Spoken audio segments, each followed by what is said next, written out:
And welcome. Happy New Year, everyone. It is 2021. It's a new year and it is a new module as we begin our exploration of nationalism in the context of 19th century Europe.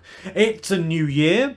It's a new place of work. A very warm welcome to the Centre, be it for historical research or Pokemon research, which is a thing of value to me. Anyway, it's the new year, and we are going to be opening up with a very special pack because I have been sitting on these Dragon Majesty cards for some time now, and I thought, as we are dealing with a module exploring nationalism, I was trying to think nationalism, links, Wales, Welsh flag, Dragon Majesty. It makes sense. And of course, nationalism is all the rage these days. Everyone's involved in it. We're seeing it in almost all tiers of major politics, and one of the big players is on his way out. You know, they have a word. It sort of became old-fashioned. It's called a nationalist. And I say, really, we're not supposed to use that word. You know what I am? I'm a nationalist, okay? I'm a nationalist. Yeah, so Trump, one of the biggest self-recognizing nationalist politicians, is on his way out the door, possibly for the last time. Let's see how that impeachment works out. But that is what we're dealing with. We're dealing with nationalism, nationalists, and the very birth of the nation. So today I'm just going to be introducing the module to you guys whilst opening up these Dragon Majesty packs. I should really have invested in a second camera over the winter period. I don't even know what the card trick is on these. I should have double checked that before. I guess we're going to find out as we go. I'll presume it's the same card trick as normal. Let's see how we go here. I'm going to put these cards here. I can see in my face. There we go. That's a good spot. There we go. Cool. We'll put them there. So yeah, this module introduces the concept of both nationalism, nations and states. And in terms of our chronology, we are going to be focusing predominantly on the 19th century. We're going to go up into the 20th century. We're going to look at where nationalism takes us. And of course, it's going to take us to a point of major warfare.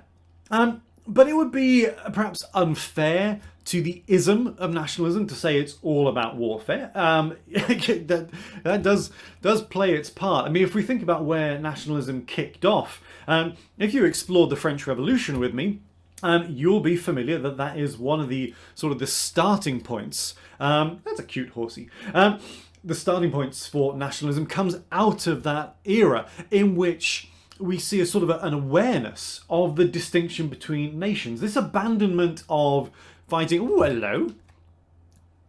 That's a nice lance card. Happy with that. That's good. That's a good start. We'll take that.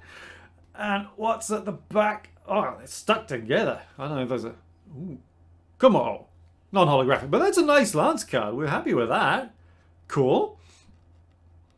Yeah, I mean, I don't know if these are the reverse rares in this pack, in which case that's a quiz I've got to build in, if I remember the criteria, if I remember why I do these card openings. But yeah, cool. Good start, good start.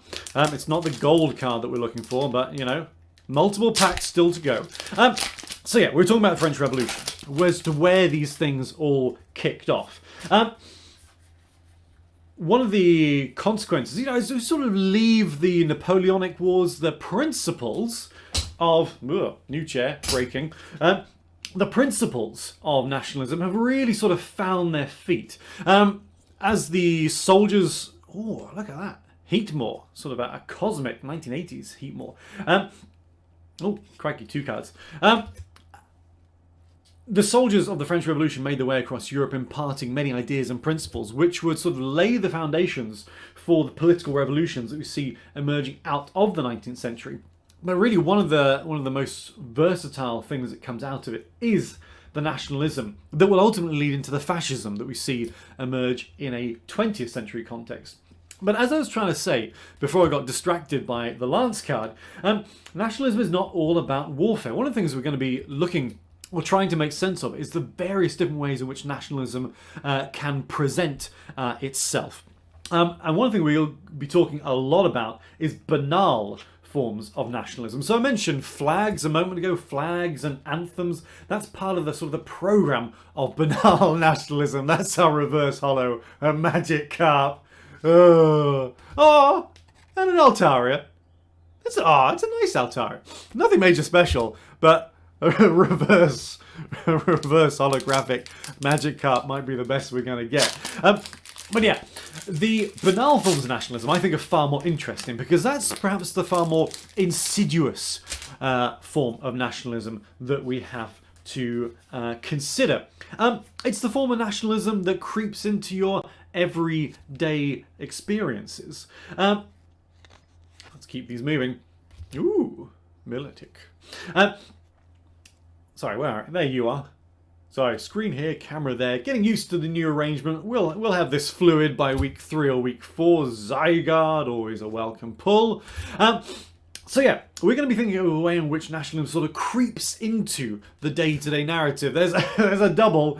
If we haven't had enough magic card today, there's another one. Happy Alive Corsola, not anymore in Sword and Shield. So yeah, that's where we'll be taking this module, exploring the ways in which the concept of nation is created for people, and very much something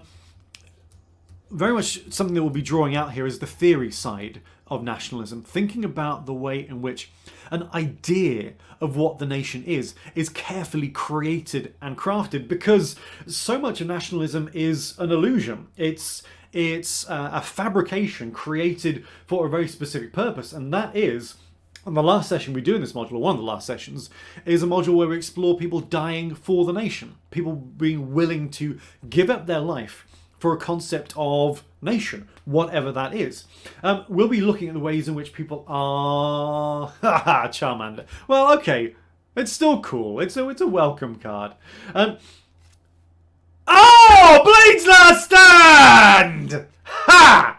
Oh, look at you! Oh!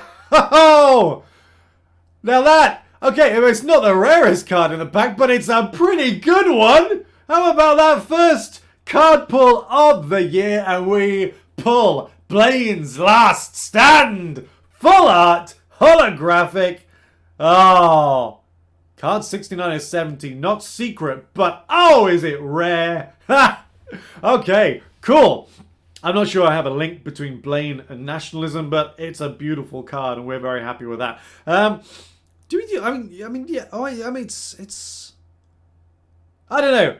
We'll toss you an extra reading for that. You're not going to get a performance for this. It's not that rare, but you will. You lucky second years get an additional reading. That is going to go in a sleeve straight after. Brilliant. How about that? I knew I was onto a good thing with you second years. You were lucky in that test run that we did before Christmas. Okay, very cool, very cool. Happy with that.